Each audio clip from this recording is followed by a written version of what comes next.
शेर और बैल की पंचतंत्र की कहानी। बहुत समय पहले की बात है। बुद्धसेन नामक एक व्यापारी था जो महिलारोपे नामक शहर में रहता था। उसके पास बहुत धन दौलत थी, फिर भी वह और अधिक धन कमाने के लिए शहर से बाहर व्यापार करने जाता रहता था। उसके पास 2 बैल थे, जिनमें से एक का नाम संजीवक और दूसरे का नाम नंदक था। व्यापारी अपने इन दोनों बैलों को बहुत प्यार करता था और बैल भी अपने मालिक को बहुत चाहते थे। एक बार बुद्धसेन ने व्यापार करने के लिए मथुरा जाने का मन बनाया। बुद्धसेन ने अपनी बैलगाड़ी तैयार करवाई और उसमें अपने दोनों पसंदीदा बैल जुतवाए और अपने कुछ नौकर और साथियों के साथ मथुरा की तरफ चल दिया। रास्ते में यमुना किनारे कछार से निकलते समय संजीवक का पैर दलदल में फंस गया। उसने बलपूर्वक अपना पैर निकलने का प्रयास किया तो उसका पैर टूट गया। पैर टूटने के कारण अब संजीवक बैल आगे चल नहीं पा रहा था। बुद्धसेन ने 2-3 दिन उसी स्थान पर संजीवक के पैर ठीक होने का इंतजार किया, परंतु पैर में कोई सुधार नहीं हुआ। जिस स्थान पर वह रुके थे वह स्थान घने जंगलों से घिरा था और चारों तरफ जंगली जानवरों और लुटेरों का डर था। बुद्धसेन के साथियों ने इस स्थान पर सभी की जान को खतरा होने की बात कहकर किसी सुरक्षित स्थान पर चलने की सलाह दी। बुद्धसेन संजीवक को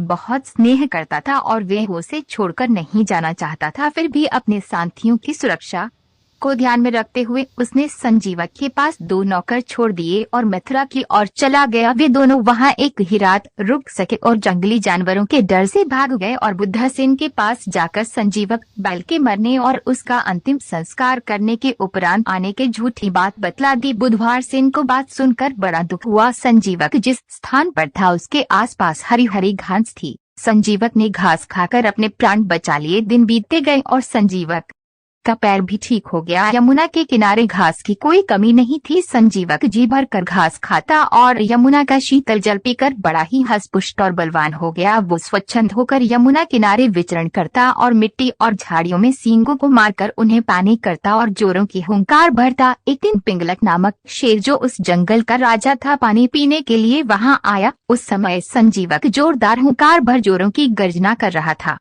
पिंगलक शेर ने ऐसी आवाज पहले कभी नहीं सुनी थी, अतः वह डर कर बिना पानी पिए वहां से भाग गया। ये दृश्य दमनक और करकट नामक 2 गीदड़ देख रहे थे और पिंगलक को इस तरह भयभीत होकर भागते देख दोनों को बहुत आश्चर्य हुआ। ये दोनों गीदड़ पिंगलक शेर के मंत्री थे और उसके आसपास मंडराते रहते थे। सिंह जब भी शिकार करता तो थोड़ा बहुत जो भी बच जाता उसे खाकर अपना पेट भर लेते थे। दमनक ने करकट से कहा, पिंगलक हमारा राजा है और जंगल के सारे जानवर उससे भय खाते हैं। वह बिना पानी पिए ही भाग गया और बहुत डरा हुआ दिखलाई दे रहा है। इसका क्या कारण हो सकता है? करकट ने कहा, हाँ सो तो है, पर वह जंगल का राजा है और वह क्या करे और क्या ना करे उसकी मर्जी, इससे हमें क्या। दमनक बोला, जो भी हो पर इस बात का पता तो लगाना ही पड़ेगा। दोनों हिम्मत करके शेर के पास जाते हैं और दमनक पूछता है, महाराज आज आप यमुना किनारे गए और प्यासे होने के बाद भी बिना पानी पिए वापस आ गए, ऐसा पहली बार देखा है। कृपया हमें इसका कारण बतलाएं, हम दोनों आपकी इस दुविधा को दूर करने का प्रयास करेंगे। पिंगलक ने बड़े ही संकोच से दोनों को सारी बात बतला दी। दमनक बोला,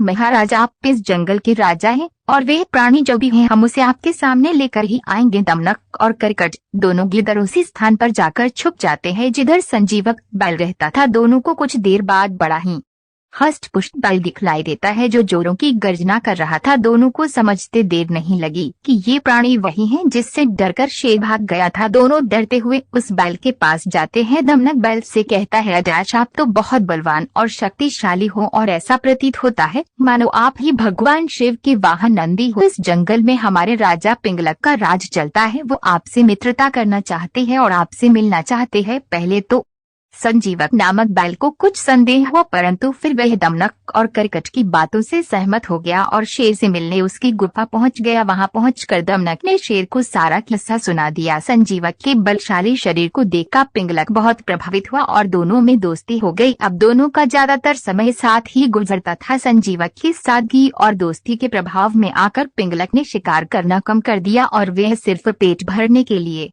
ही कभी कभार शिकार करता था। पिंगलक शेर के शिकार न करने से करकट और दमनक को भोजन नहीं मिल पा रहा था और अब उन्हें अक्सर भूखा ही रहना पड़ता था। अब वो दोनों बहुत परेशान रहने लगे और मन ही मन अपनी इस हालत के लिए संजीवक बैल को दोषी मानने लगे। अब वो किसी भी हालत में शेर और बैल की दोस्ती तोड़वाना चाहते थे, लेकिन उन्हें समझ नहीं आ रहा था कि क्या किया जाए। दमनक करकट से बोला, शक्तिशाली वही है जिसके पास बुद्धि है। अब हमें अपनी बुद्धि से दोनों में फूट डालनी पड़ेगी। हम दोनों में मित्रभेद नीति से फूट डालेंगे। करकट भी दमनक की बात से सहमत हो गया और दोनों मिलकर पिंगलक के पास जा पहुंचे और दमनक शेर से बोला, महाराज, जो बात हम आपको बतलाना चाह रहे हैं उसे सुनकर आपको बहुत दुख होगा, परंतु आपकी और आपके राज्य की सुरक्षा के लिए आपको ये बात बतलाना जरूरी है। अगर आप अभयदान दें तो कहूँ।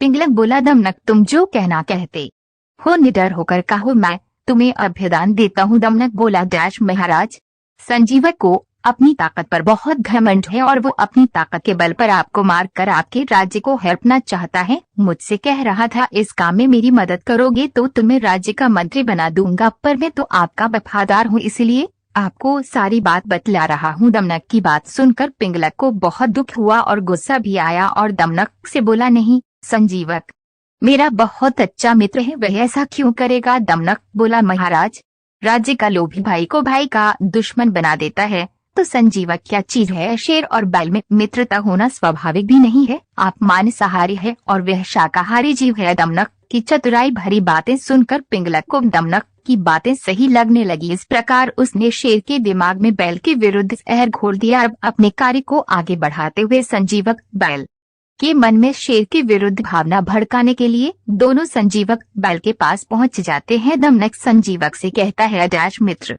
पिंगलक तुम्हारा दोस्त नहीं अपितु दुश्मन है। वह जंगल के जानवरों से कह रहा था कि वह तुम्हें मारकर तुम्हारा गोश्त जंगल के जानवरों को खिला देगा। दमनक की बात पर संजीवक को विश्वास नहीं हुआ। संजीवक बोला, पिंगलक ने मुझे बुलाकर मुझसे दोस्ती की थी और वे हमेशा मेरे साथ रहता है, मुझसे हर बात साझा करता है, भला वे ऐसा क्यों करेगा। दमनक बोला, तुम पिंगलक से ज्यादा बलशाली हो और तुम्हारी ताकत से पिंगलक जलता है। वह एक कमजोर शासक है और तुम्हें मारकर जंगल के जानवरों में अपनी धाक जमाना चाहता है। इस प्रकार दमनक ने दोनों मित्रों के मन में भेद उत्पन्न कर दिया और दोनों के मन में एक दूसरे के प्रति अविश्वास की भावनाएं जागी। आखिर अगले ही दिन पिंगलक और संजीवक का सामना हो गया। दोनों बहुत गुस्से में थे। दमनक स्थिति को भांपकर पिंगलक से बोला, देखो महाराज, संजीवक अपने सिंगों को ताव देता हुआ आपको मारने आ रहा है। पिंगलक और संजीवक पास आते ही आपस में भिड़ गए और दोनों में बहुत ही घमासान युद्ध हुआ। कभी संजीवक भारी पड़ता तो कभी पिंगलक। दोनों की लड़ाई घंटों चली। आखिर लड़ाई में संजीवक बैल मारा गया और पिंगलक शेर की जीत हुई। लेकिन पिंगलक भी अपनी जीत से खुश नहीं था, क्योंकि इस लड़ाई में उसने अपना सबसे प्रिय मित्र